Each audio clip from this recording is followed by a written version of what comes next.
ያለ ማስጠንቀቂያ ከስራ እንድንባረር የሚያደርጉን ጥፋቶች ምን ምንድን ናቸው? ጠበቃና የህግ አማካሪ ሲናን ግርማ ነኝ። እንዴት አደራችሁ?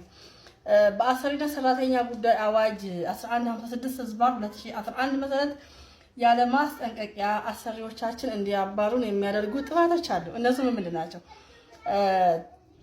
አንደኛ የጽሁፍ ማስጠንቀቂያ እየተሰጠን ለ8 ጊዜ ያህል የስራ ሰዓት ካላከበርን ወይንም ካረፈድን በ6 ወራት ውስጥ ነው ካረፈድን የስራ ሰዓት ካላከበርን አሰሪያችን ያለ ማስጠንቀቂያ ከስራችን ሊያባሩን ይችላሉ ማለት ነው።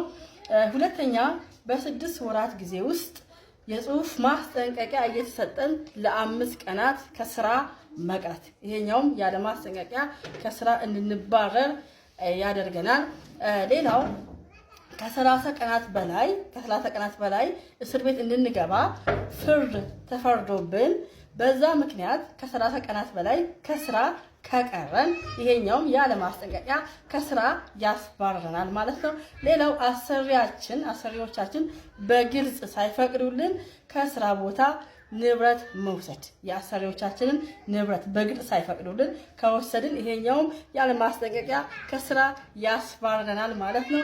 ሌላው በስራ ቦታ ወሲባዊ ትንኮሳ ወይንም ወሲባዊ ጥቃት መፈጸም፣ ይሄኛውም ያለ ማስጠንቀቂያ ወዲያውኑ ከስራ ያስባረናል ማለት ነው።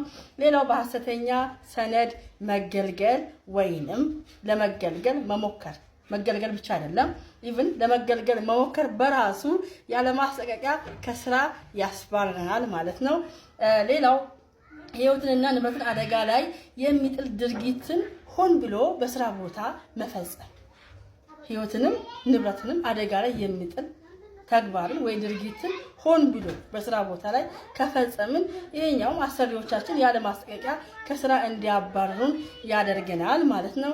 ሌላ በስራ ቦታ አካላዊ ጥቃትን መፈጸም፣ መደብደብ ሊሆን ይችላል፣ የሆነ ነገር ወርውሮ የአካልም መጉዳት ሊሆን ይችላል። ስለዚህ ይሄኛውም ያለ ማስጠንቀቂያ ከስራ ቦታችን ያስባረናል ማለት ነው። ሌላው በወንጀል ጥፋተኛ ሆነን በዚህ በወንጀል ጥፋተኝነት አማካኝነት ስራችንን መስራት ካልቻልን ይሄኛውም ወይ ደግሞ በስራችን ላይ ብቁ ካልሆንን ይሄኛውም ያለ ማስጠንቀቂያ ከስራ ያስባረናል ማለት ነው። ሌላው በስራ ቦታ አምባጓሮ ወይንም ጠብን መፍጠር ወይ ደግሞ ጠብ መጫር፣ አምባጓሮ እንዲነሳ፣ ጸብ እንዲፈጠር፣ ረብሻ እንዲነሳ ማድረግ ይሄኛውም ያለ ማስጠንቀቂያ ከስራችን እንድንባረር ያደርገናል ማለት ነው። ሌላው በስራችን ላይ የማታለል ተግባርን መፈጸም ይሄኛውም ያለ ማስጠንቀቂያ ከስራችን እንድንባረር ያደርገናል በዚህ አዋጅ መሰረት ማለት ነው። ሌላው በአሰሪው ንብረት ወይንም በአሰሪው ገንዘብ አላግባብ መገልገል ወይ ደግሞ አላግባብ መጠቀም ይሄኛውም ያለ ማስጠንቀቂያ ከስራችን እንድንባረር ያደርገናል ማለት ነው። ሌላው በአሰሪው ንብረት ላይ ሆን ብሎ ወይም በከባድ ቸልተኝነት ጉዳት ማድረስ፣ በአሰሪው ንብረት ላይ ሆን ብሎ ወይ ደግሞ በከባድ ቸልተኝነት ጉዳት ማድረስ ይሄኛውም ያለ ማስጠንቀቂያ ከስራችን እንድንባረር ያደርገናል። ሌላው የስራ ውጤታችን ዝቅተኛ መሆን፣ ይሄኛውም ያለ ማስጠንቀቂያ ከሚጠበቀው በታች መሆን፣ ለምሳሌ ከሚጠበቅብን የስራ ውጤት አለ ከዛ በታች ከሆነ በጣም ዝቅተኛ ከሆነ ይሄኛውም ያለ ማስጠንቀቂያ ከስራችን ያስባረናል ማለት ነው። ሌላ በስራ ቦታ ላይ በህግ የተከለከሉ አደንዛዥ እጾች አሉ ወይም አልኮልን ይዞ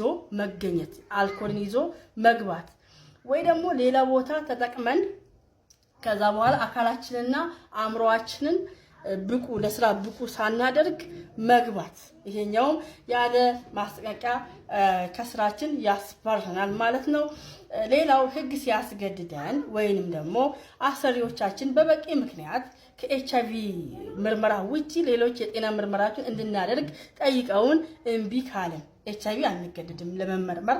ነገር ግን ለምሳሌ ምግብ ፋብሪካዎች ግዴታ ህጉም ይጥልባቸዋል የጤና ምርመራ ሰራተኞቻቸው እንዲያደርጉ እና ደግሞ አሰሪዎቻችን በበቂ ምክንያት የጤና ምርመራ እንድናደርግ ጠይቀውን እምቢ ካልን ከኤችአይቪ ውጪ ማለት ነው። ይሄኛውም እምቢ ካልን ፍቃደኛ ካልሆንን አንመረመርም ካልን ይሄኛውም ከስራ ያስባረናል ያለ ማስጠንቀቂያ ማለት ነው። ሌላው አሰሪው ሳይፈቅድ ወይንም የህብረት ስምምነት ያላቸው መስሪያ ቤቶች አሉ በህብረት ስምምነት ውሳኔ ውጪ በስራ ሰዓት በስራ ቦታ ስብሰባ ማድረግ አሰሪው መፍቀድ አለበት ወይንም የህብረት ስምምነቱ መፍቀድ አለበት ማለት ነው። በስራ ቦታ ስብሰባ ማድረግ አለበለዚያ ግን ከዚህ ውጪ አሰሪው ሳይፈቅድ ወይ የህብረት ስምምነቱ ሳይፈቅድ ስብሰባ ማድረግ በስራ ቦታና በስራ ሰዓት ያለ ማስጠንቀቂያ ከስራችን እንድንባረር ያደርገናል ማለት ነው። ሌላው ስለ አደጋ መከላከልና ስለ ደህንነታችን ደንቦች ይወጣሉ። እሱን ደንብ አለማክበር እና ጥንቃቄ አለማድረግ። ለምሳሌ ኮንስትራክሽን አካባቢ ብዙ ጊዜ አደጋ ይደርሳሉ። ያ እንዳይሆን ደንቦች ይወጣሉ። የጥንቃቄ ደንብ፣ የደህንነት ደንብ ማለት ነው። ያን ሳናከብር ወይ ደግሞ ያን ሳንጠነቀቅ ስራችንን የምንሰራ ከሆነ በዛ ምክንያት አደጋ ሊደርስ ይችላል። ህይወት ሊያልፍ ይችላል። ባያልፍም አደጋ ባይደርስም ያንን ደንብ ካልተከተልን ጥንቃቄ ካላደረግን አሰሪዎቻችን ያለ ማስጠንቀቂያ ከስራችን እንዲያባሩን አዋጁ ይፈቅድላቸዋል ማለት ነው። ይሄ አዋጅ እንግዲህ የማይመራቸው አካላቶችም ማለት በሌላ ቪዲዮ ሰራለሁ።